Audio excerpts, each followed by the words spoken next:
E hoje, mais cedo, no final da tarde, a seleção brasileira enfrentou a França num jogo preparatório para a Copa do Mundo e perdeu de 2-1 para os franceses, para a seleção Leblanc. E foi a estreia do uniforme azul, esse uniforme horroroso que eu achei aquele clarinho de um mau gosto danado.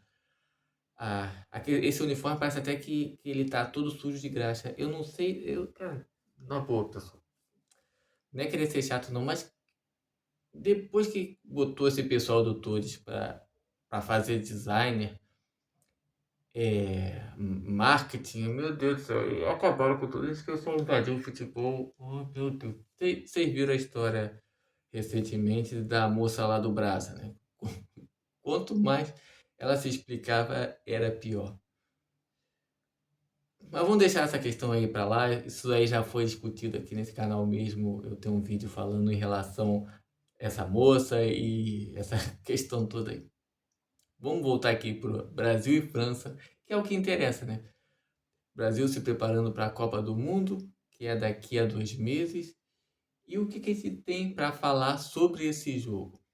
Primeiramente, uma coisa que me incomoda muito, e é coisa do brasileiro, não, cara, não tem jeito, o brasileiro, ele tem essa mania de ter uma tolerância muito maior tanto com jogador estrangeiro quanto com técnico estrangeiro. Você vê, às vezes você tem um jogador ali que é esforçado, se ele for brasileiro é cabeçudo, mas se for argentino, se for uruguaio, a torcida, tô falando isso nos clubes mesmo. Agora chegando na seleção brasileira, a gente vê o técnico Ancelotti, ele começou o jogo com o time, a seleção jogando, teve um momento que os 11 estavam no campo defensivo. Vocês imaginam só, Dunga jogando dessa forma, colocando os 11, o Dunga colocando os 11 jogadores da seleção brasileira no campo defensivo. O que essa imprensa não ia bater no Dunga por causa disso? Tite é da panela dele, né? Tite é da turma do Brasa também, então eles iam ter uma tolerância maior. Mas no caso Dunga, Renato Gaúcho, principalmente esses caras aí, esses técnicos, eles não teriam a mesma paciência que eles têm com o Ancelotti. E assim, não é nenhuma crítica que eu faço ao Ancelotti, até porque é um trabalho que está começando agora. Quem viu o jogo, para quem não entende assim, quem não acompanha a seleção brasileira, quem não acompanha futebol durante o ano, durante esse período aí de 4 anos, que só acompanha futebol na época da Copa do Mundo, viu o jogo, até ter ficado assustado com a atuação da seleção brasileira. Mas o que acontece? A França, na transmissão, eu vi esse jogo na Casa TV, até estava na Casa TV, estava sendo dito a todo instante que esse trabalho que o técnico francês ele já tá à frente da França já tem mais de uma década. E assim, no jogo você vê claramente que é uma seleção que é muito entrosada, que os jogadores se conhecem, parece até que eles atuam como fosse um time que joga todo fim de semana. E a seleção brasileira já não tinha o mesmo entrosamento que os franceses. E até para isso serviu esse amistoso, né? Para ver como é que o Brasil vai se comportar com times do mesmo nível que é a seleção da França. Semana que vem, dia terça-feira, vai ter o amistoso contra a Croácia. E assim, claro que você vai falar, a França jogou um bom tempo com um jogador a menos, mas para mim eu vejo esse amistoso de hoje com bons olhos, apesar de tudo, né, da diferença tática e técnica entre Brasil e França. A França hoje está muito à frente do Brasil, mas esse amistoso serviu para isso, para ver como que o Brasil vai se comportar com uma seleção de alto nível. E daqui a 2 meses, depois que os jogadores estiverem lá concentrados, treinando junto, né, todo dia, convivendo e treinando, a seleção brasileira vai evoluir, vai crescendo, né, durante esse período. Em 2002 foi assim, a seleção brasileira em 2002, para quem não lembra, para quem nem era nascido na época, aquela seleção ela foi sendo construída dentro da Copa do Mundo.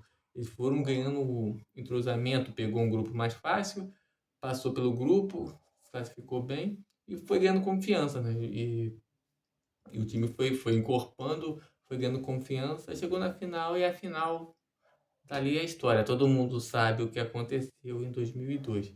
Diferente do que foi de 94, que Parreira já vinha fazendo no pouco período que ele tinha, mas já tinha a ideia de jogo dele, né? Foi diferente, foi um pouco diferente de 2002.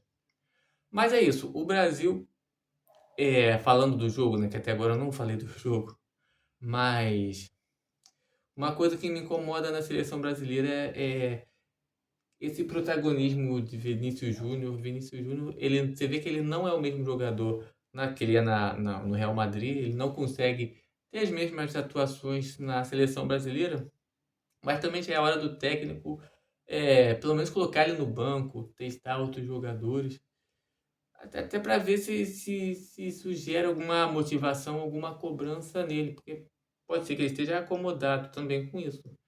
E depois que o Luiz Henrique entrou, a seleção brasileira melhorou, principalmente no início do segundo tempo. Depois teve a expulsão no lance lá com o Wesley. E era para continuar jogando no Luiz Henrique. Eu não sei o que acontece com a seleção brasileira, que é todo jogo que o Luiz Henrique entra, parece que é proibido ver a bola para o lado direito onde ele tá. A imagem que fica é que é panelinha. Fica uma coisa estranha. E outra coisa que incomoda, que na transmissão, eu ainda não vi nenhum comentário de comentaristas no pós-jogo. Mas eu não vejo ninguém falar sobre isso, porque é esquisito. E toda hora, e sempre que ele pegava a bola, ele resolvia. Ele fez a jogada do gol que diminuiu, né? Que foi dos 2-1. Danilo também, ressaltar, né? Danilo entrou bem no jogo. Gostei da atuação dele.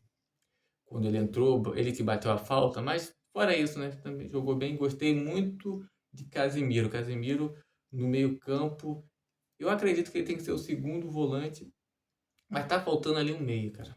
Tem que ter um meio nessa seleção. Alguém ali que pensa, que organiza a jogada. Pô, se a gente tivesse um Alex na época boa de Alex ou um Djalminha, né? Dois jogadores que não foram para a Copa do Mundo, já pensou? Poxa, como é que faz? Como é que os períodos que eles mudam, né? Porque hoje, quem seria esse jogador, esse meia que poderia pensar esse jogo no meio-campo? Pô, Ganso no auge da carreira dele, se não fosse as lesões, poderia ser esse jogador. Mas hoje, falando sério, o jogador que eu prepararia para ser esse meio armador seria Neymar. Eu bancava Neymar na Copa do Mundo. Esse aí é outro detalhe na transmissão, o constrangimento dos caras lá para falar que a torcida tava cantando o nome pedindo, né, cantando o nome de Neymar durante a transmissão. Isso aí não tem preço. Mas tem que ser, esse meio armador tem que ser Neymar. E tem que ser preparado para a Copa do Mundo. As pessoas vão falar, ele tá jogando mal. Gente, em 2002, Ronaldo tava 2 anos sem jogar. E ele foi preparado exatamente para aquela Copa do Mundo. E é isso que a gente tem que fazer com o Neymar. O Neymar tem que ser preparado para daqui a 2 meses ele estar voando na Copa do Mundo. Sem falar que muitos desses jogadores vão estar em fim de temporada. Tem isso. Foi o que aconteceu com o Ronaldo em 2002. Muito do que o Ronaldo foi em 2002 por causa disso, que ele tava se preparando para aquela Copa, enquanto muitos jogadores já estavam em fim de temporada, ele tava tendo, né, a ascensão física, né? Não estava 100%, mas também não estava no desgaste que estavam dos outros jogadores que vinham de uma temporada exausta. E é isso, meus amigos. É o que eu disse. Terça-feira vai ter outro jogo amistoso, outro jogo preparatório. A gente não tem que olhar muito agora, nesse momento, para o resultado do que foi a partida, mas como que a seleção vem se comportando. Não adianta o Brasil hoje ganhar da França de 4-0, chegar na Copa do Mundo e ser eliminado na primeira fase, igual foi o que aconteceu com a Colômbia em 94. Um ano antes, a Colômbia venceu a Argentina em Buenos Aires por 5-1. Todo mundo achava que a seleção da Colômbia era uma das favoritas para ganhar a Copa de 94 e acabou saindo na primeira fase. Teve aquele problema lá com o zagueiro, infelizmente, fez gol contra e depois, voltando para a Colômbia, teve aquele final trágico.